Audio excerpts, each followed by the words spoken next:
The Lakers taking on the Houston Rockets. Okay, let's get into it, Ime. Let's see what we're drawing up.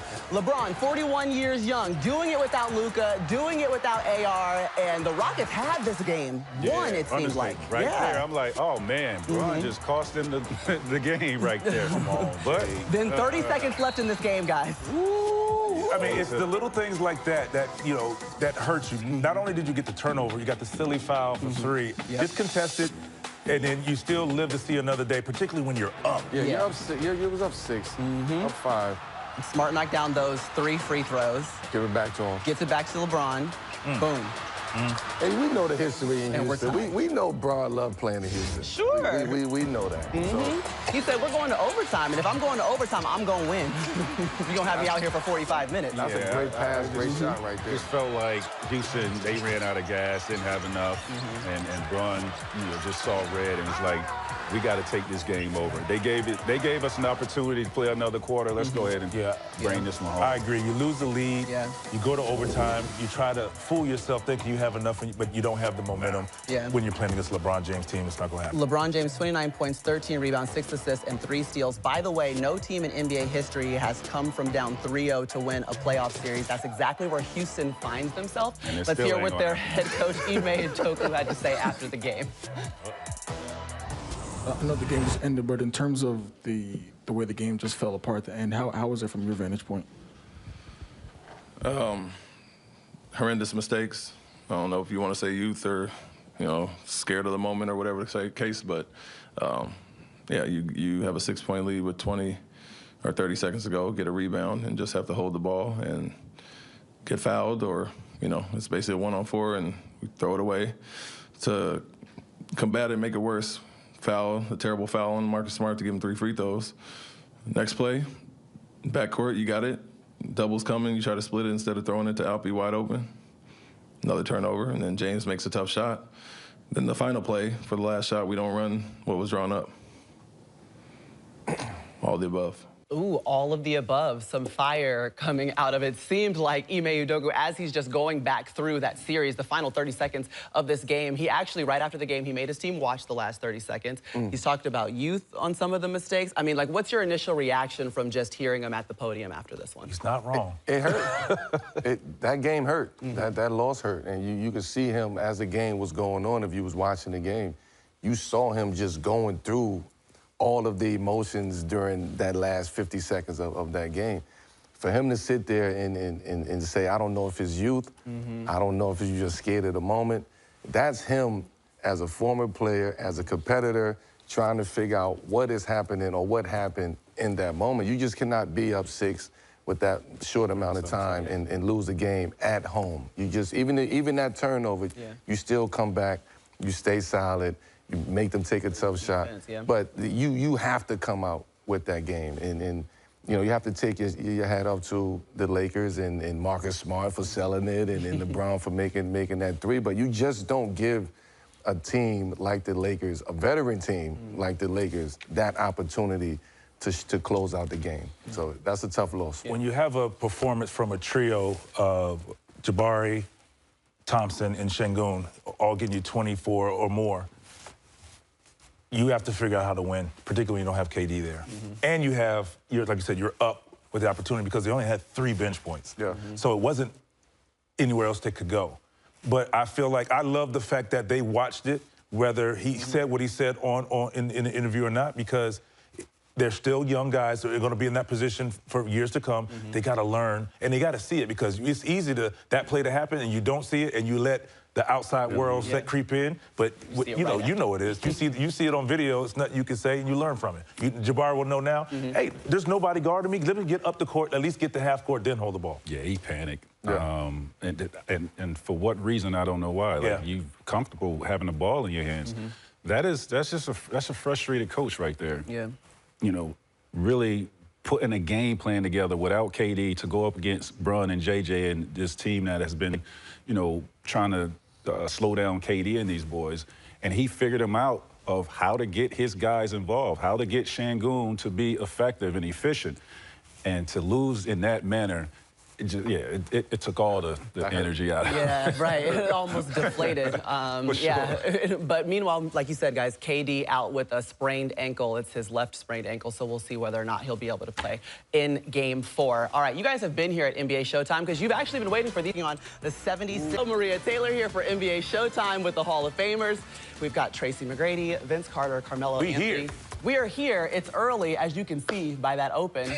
I was going to come on and be like, how long is it going to take T-Mac to wind down? But maybe I should set a clock for myself. All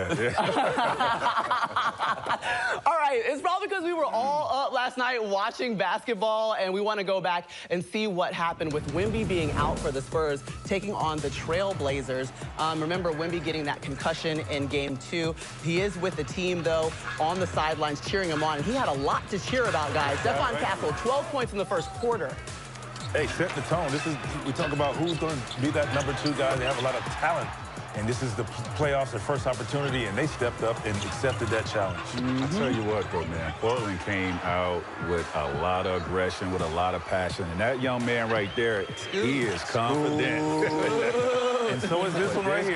Yeah, man. They just keep coming. You don't. I told you, you just don't know who it is. Under control, man. Dylan Harper was balling. Look at this one. We're going to look at this twice, don't you worry. Ladies and gentlemen, this is a rookie. Yes, yes. Harper, this is a rookie. 22 of his 27 points in the second half when they needed it, okay? Lineage. Stephon Castle, he had 33 points in this one. So San Antonio outscoring Portland 53-26 to ultimately finish the game. And we're taking a look at the Western Conference bracket right now. Thunder up 2-0 on the Suns. They're looking to go up 3-0 today. Lakers took a 3-0 lead late last night. Don't worry, we'll get into that too with an OT comeback over Houston. Minnesota, they got the 2-1 lead over Denver, and the Spurs took a 2-1 lead last night. You saw that without Wemby. Let's talk about it a little bit more because we did know that this is a team that knows how to get victories without Wemby, but let's spend some more time with Stephon Castle, Dylan Harper, and what they were able to do as a 1-2 punch in this game against Portland. Well, these guys are extremely confident, right? And you talked about them having the experience with playing without Wemby this year. I think that's like 18 games. That's enough for these guys to understand what they need to do on both ends of the courts, right? So for me, I talked about it the other night. You don't know who it's going to be. Like, they have a roster full of guys that any one of those guys, it could be their night or it could be their quarter. If you go back last night and look at that third quarter, Dylan Harper was amazing in the third quarter. That was his quarter. And then Castle comes in the fourth quarter and closes out. And he has a big quarter. He has like 10 or 11 points in the fourth quarter. So when you have multiple guys filling up on the offensive end and they're relentless, you know, just stifling defense, when they putting this type of pressure on you, getting downhill in the paint, their guys making shots from the outside, offensive rebound, they flying all over the place on the deep. This is a tough team to beat. And then you add Wemby in the mix. What you gonna do? I think about Stephon Castle, his ability to score, but when he goes 3 for 4 from the three, we're talking about he hasn't even gotten that jump shot where I feel like he feels comfortable, but he's still a confident player. He's athletic, he's gonna get to the rim. When he gets this three-point shot down like this, it's unstoppable. And it says a lot about their team. You have Wemby there defensively, he's a game changer. But now you have multiple guards. You have 3 to 4 guys on the Spurs offense that you said, you never know who's going to step up. Oh, by the way, then there's Wemby as well. But we left 2 guys out that stretches the floor. You're leaving Champagnie out and Vassell. So pick your poison. That's the point. But I mean, we know that obviously this is a statement win for San Antonio. To go into Portland with that energy, that level of focus, and go take that game back from Portland, that says a lot about this Spurs team. It says a lot about the mindset. It also says a lot about just San Antonio culture, like Popovich's culture, right? Because it's always next man up. Wemby go down, Wemby is the best guy on this team, the best player on this team. Now everybody else steps up to the plate. Dylan had an incredible third quarter yesterday. As a rookie, to have that confidence, have that motor, and have the will to go out there and say, look, I can play this game too, and I also know you, Scoot, and Scoot, you know me too. So let's get this thing going. And also, De'Aaron Fox. Like, let's give some credit to De'Aaron Fox because a lot of people early in the season was saying they don't know how this was going to work with De'Aaron Fox and Dylan Harper. So now we're seeing everything coming to fruition. And these guys really like to play with each other on the court. And you see the influence that Wemby has on this team. Even when he's not there, these guys really enjoy playing with each other. I was sitting there watching that game last night in that third quarter, and I was saying to myself, yo, when is the last time we have watched a playoff game, like a pivotal playoff game, where the team is actually giving a rookie the ball and say, go get it. They were giving Dylan Harper the ball in the third quarter. It's like, yo, go get it. It's your time. Absolutely. That's when you know they have all the utmost trust in that young fella to deliver. Mr. Johnson. And also, I want to give a shout-out to one other guy. We mentioned a lot of guys, but we didn't mention Luke Cornett. Yeah, he was big, too. Go get it. Duke, 14 and 10. Like, that's the responsibility. No Wemby.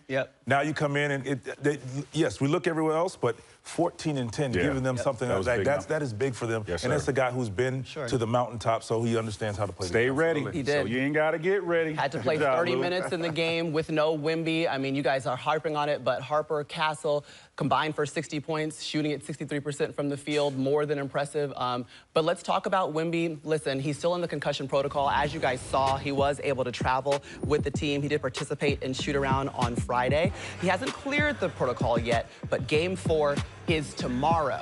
So we'll see whether or not he can play. We, of course, want Wemby to feel and be healthy, but it was good to see him on the court. It was good to see him. It was good to see him engaged. He was engaged on the sideline, talking to his guys, rallying them up.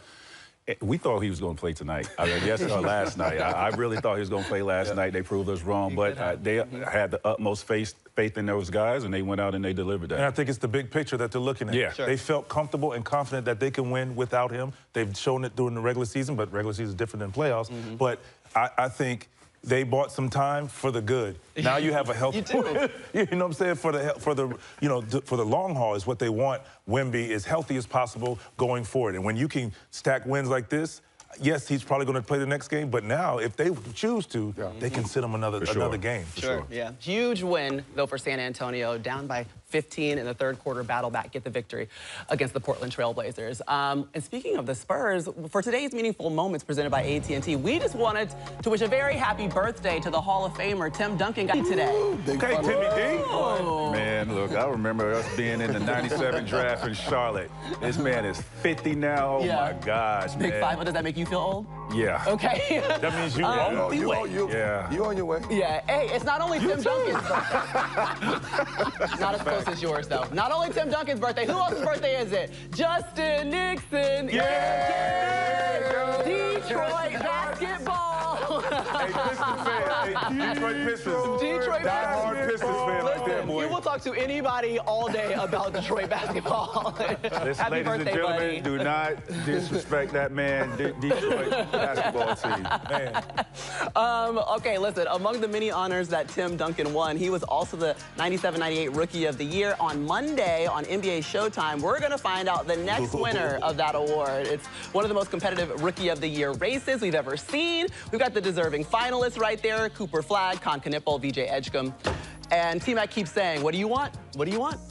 I want co-rookie, co-rookie of the year. You're going to find out on Monday, all right? And other rookies playing well, too. Whoop, whoop. All right, Sixers. Remember, still no Joel Embiid. Hasn't played in the series after undergoing that appendectomy. Tyrese Maxey, though, he's like, I got it.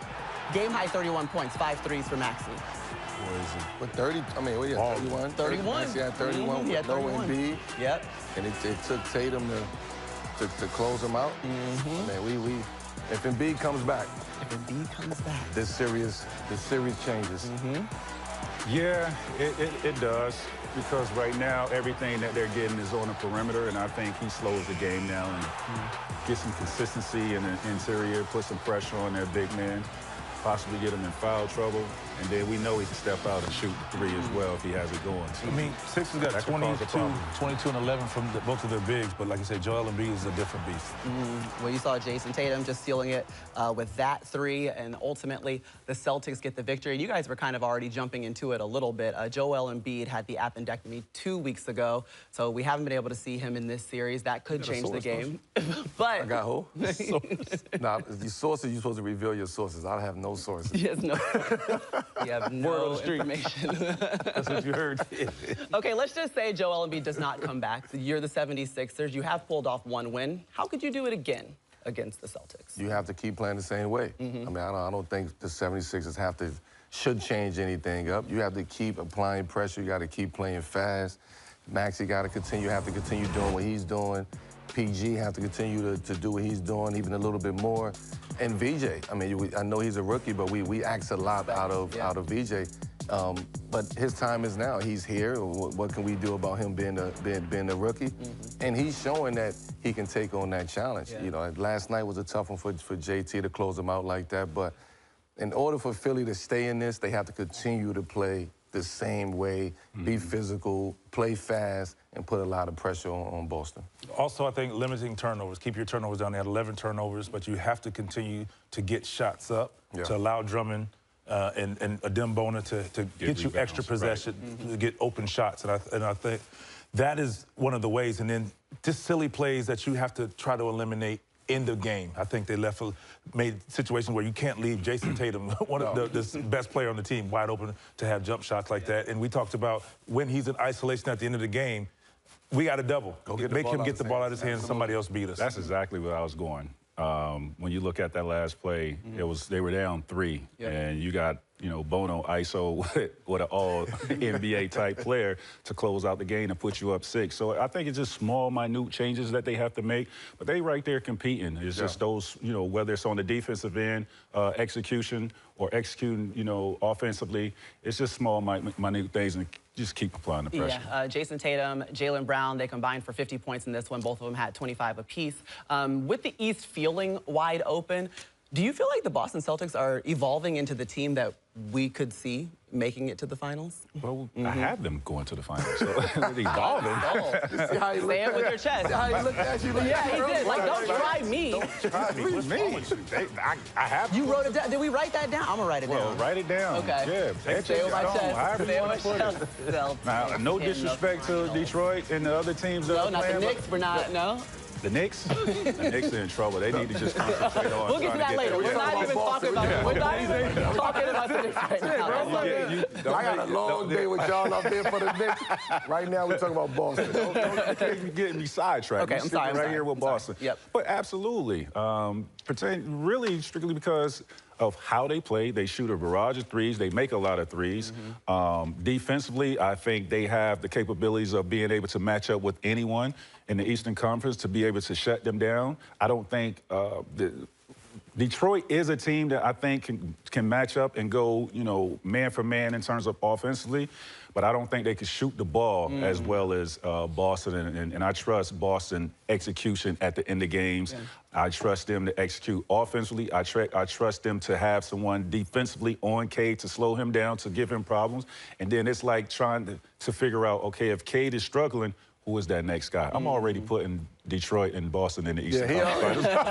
He did, didn't he? We hear about it.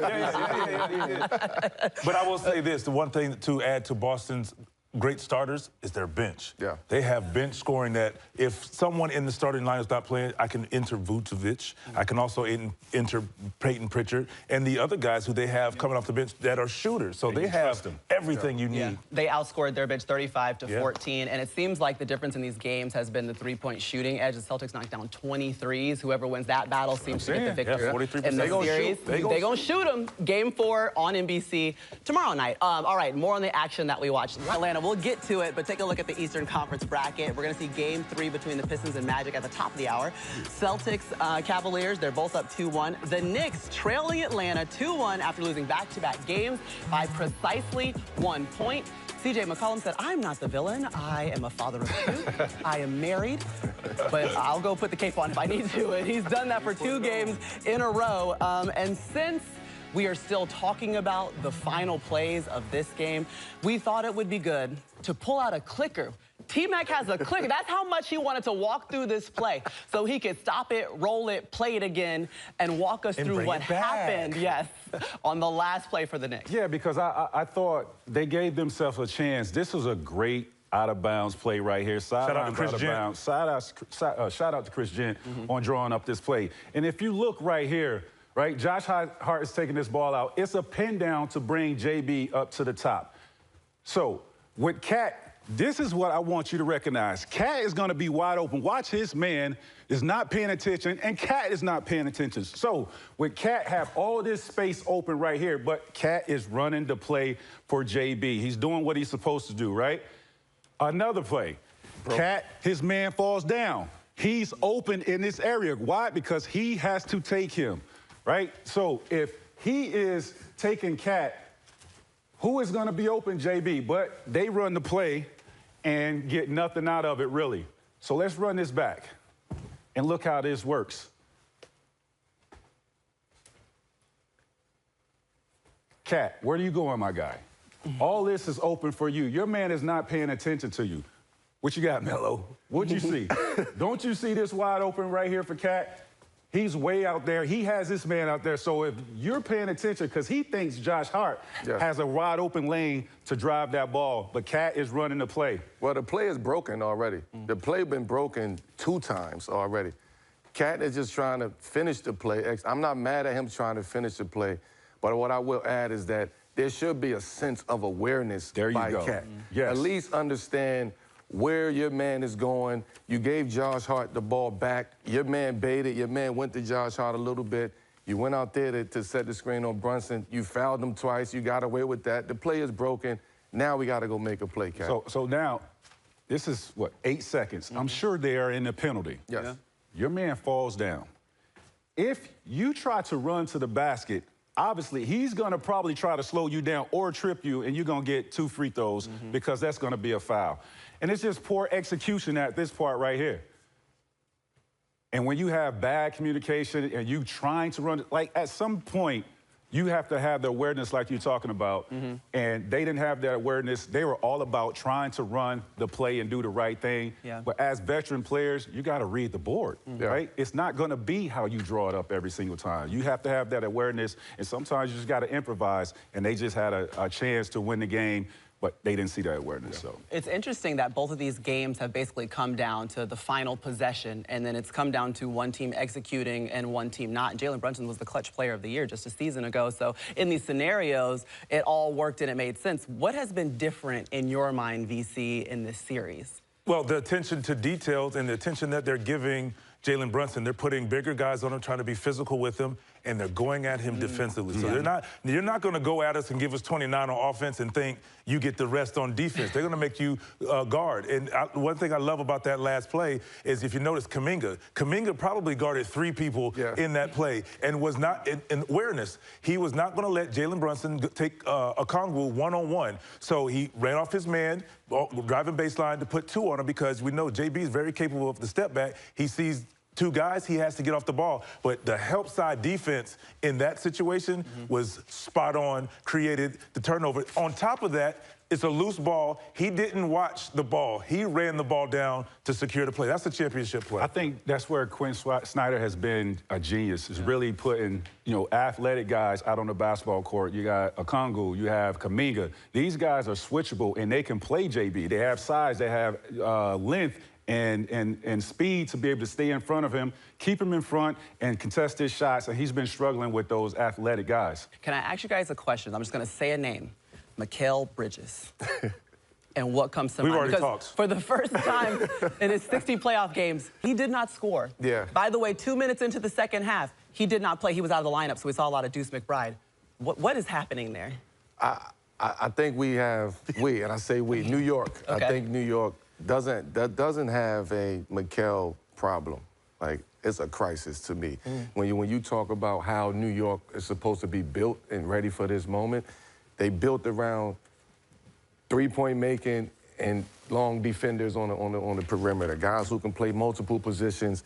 For your main guy, your main 3-and-D guy, to go have 0 points to be a minus 20, 26 in 21 minutes. Yeah. That just cannot happen. And for the coach to say that my starting lineup is a game-time decision, to me, that tells me something else, right? So I don't agree with changing the lineup or switching the lineup, because if we going through the fire, let's go through the fire. This is the guy that we brought here to be this guy. But it just seems like Mikal is out there. He's lost. He's overthinking the game. He's trying to figure out when to shoot, when not to shoot, make a play, not to make a play. He's just seems like he cannot figure it out right now, where this has been a problem all season long for the Knicks. And we had this conversation in OKC, and when y'all spoke to Cat, he said, we still trying to figure this out. This was about 2 weeks going into the playoffs, right? So we see what's happening. I think all of this is accumulation of what's been, transpiring all through the year. And Atlanta, take your hat off to Atlanta, man. They are a very, very good basketball team. And C.J. McCollum, hats off to you, brother, because what you doing right now. The closer. You just picking your spots, and you picking on JB, you picking on your spots, you picking on Mikal, you picking on everybody. But I think it's how you doing it. You're being boisterous about it. You talking to them on the court saying, hey, put him in the pick and roll, put him in the pick and roll. As a defender, you're thinking about that. I don't care how good of a defender you are. You're thinking about that when somebody is calling you out every single time. So, hey, and when he hit his game-winning shot, he was against their best defender. Absolutely. So at that point, it did not matter, and that's what level he's playing on. Give me the ball, a la when Trae Young was there. He was like, give me the ball and let me do what I do. Quinn Snyder has put him in a position where he's put him in the middle of the floor. You get the guy you need, and you go to work, get to your spot, which he does very well, and he knocks it down. Things I want to remind us of. The Atlanta Hawks were under 500 before the All-Star break. C.J. McCollum was not on the team. He's only played 41 games with this team. So think about, all the things that they've had to adjust to. Think about the Knicks having their roster since the beginning of the season. And here we are with these two teams on opposite ends of the spectrum when it comes to execution at the end of games specifically. The worst thing that happens to the Knicks is that Kuminga is knocking down threes. And he's doing it. He's doing it. Guess what? That game coming your way. It's the second game of the doubleheader that we have on NBC. T-Mac's putting up his clicker. He's done. He don't want to talk about no more plays today. He done already put it back there behind the graphic. Okay, the game that we have to talk about next. The Oklahoma City Thunder have not given up a game so far to the Phoenix Suns. We got the Thunder and Suns Game 3 coming your way.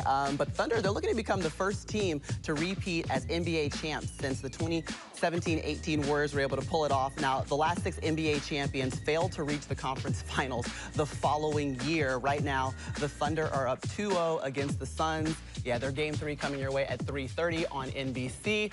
Let's get into it. Maybe the one concerning thing right now for the Thunder is J-Dub's injury, dealing with the grade 1 hamstring injuries. So the difference that makes, even though he missed 49 games so far this season, I think as we push throughout the postseason, he becomes more and more critical for him to be healthy. Yeah, I mean, with this hamstring, and from what we hear, it's the other hamstring. Yeah, so it is. It's about, you really got to shut him down and make sure he's healthy for this run. It's early enough in the playoffs to where I think they'll be okay in the first couple rounds and have him fresh for the conference finals. But they have enough. You got Casey Wallace, and you have Isaiah Joe, who hasn't really even been, Wiggins, who hasn't really played. So they have some guys that could really step up. Not so much fill his shoes, but I think they have enough guys that can fill his shoes. So well. It was fun to watch him. Y'all saw him grab his left hamstring. It was the right that kept him out for 30 games this season, so now he's dealing with the opposite one. Go ahead. I mean, I just hope that it's not as bad as people may think. I think what Minnesota, OKC did was just be very cautious with Jalen Williams. They figure we can handle this series. We got enough guys to get us through this first round. I don't think they want to take a chance with Jalen, especially it's the other hamstring now, right? So it's something off balance in the body that you got to figure that out. Just take your time, figure it out. Listen, you got the MVP. You got Chet blocking everything. You got some stuff. You got some stuff over there that they could work with. But let them guys figure it out and get your body right. Okay, so the Suns have. Did you have something to say about J? Sure. I'm saying you sit J-Dub down. You bring in Jared McCain and Wiggins, who's shooting lights out, who is a very good defender as well. So you reload, and now you get an opportunity to actually have 2 more shooters to play. So, yeah. What a problem to I know, have. right? They just go to their bench like, come on, and it is. They just okay, now keep you can play. coming. Right. Yeah. Let's talk about the Suns just a little bit here. In Game 1, they lost by 35 points. In Game 2, 13, so they're inching a little bit closer. If they wanted to get a win here in Game 3, they would have to do what, VC? Could they, would they, should they? No, I mean, no, I said to the old Lord above. I mean, I think Jalen Green is going to have one of those games. And that guy we see on our screen right there has been balling, but I think Jalen Green is one of those guys who's going to have to step up, and they need a trio of guys to have 25 or better, and then supporting cast just has to go. But more than anything, you have to protect the ball and figure out a way to how to stop that juggernaut on the other side, which is asking a lot of a team that may not be able to do so.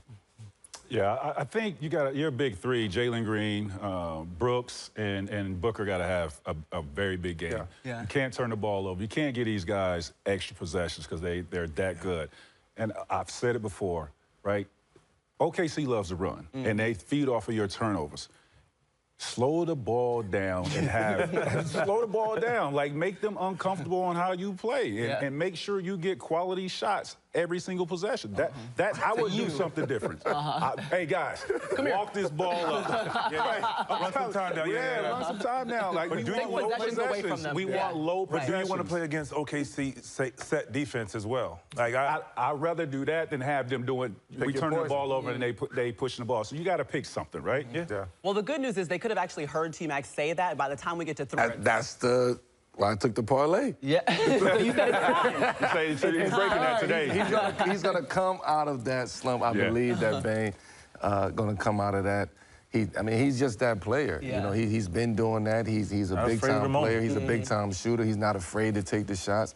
So, yeah, he would get them 2 threes. He'd come up out of the shooting slump. I believe it. A big difference in this game has been points in the paint, like you kind of said, VC. It was 54-34 in favor of the Magic in Game 1. Then Game 2, exact opposite, 54-34 in favor of the Pistons. So it seems like whoever wins that battle kind of gets the victory. We're showing right now Jalen Duren. He's a big part of that for the Pistons. He definitely is a big part of it. And if you're the Pistons, you want to, obviously, you continue to use your pick and roll, but you want to get shots up on the rim because he can clear out space, and his gift, one of his gifts is to offensive rebound and attack the glass because not many people can stop him. He had 4 offensive rebounds in the last game. So I think you talked about Cade Cunningham arriving. He needs to show up, and he needs to join Cade in that arrival. I believe in Duren. He's going to have a good game, man. He's going to have a good game today. I want to see Anthony Black get back to that, playing that type of basketball that we seen early in the season, right? When we was raving about how well he was playing. Well, I want to see that in the playoffs now. Yeah, Jamal Mosley said he's given him the green light defensively and offensively, that he can kind of do whatever needs to be done. I like this because I actually get to make you guys pick the games. T-Mac, who you got? I got Orlando. Orlando. I'm going to go with Detroit. Okay, good. I'm going to go with Detroit.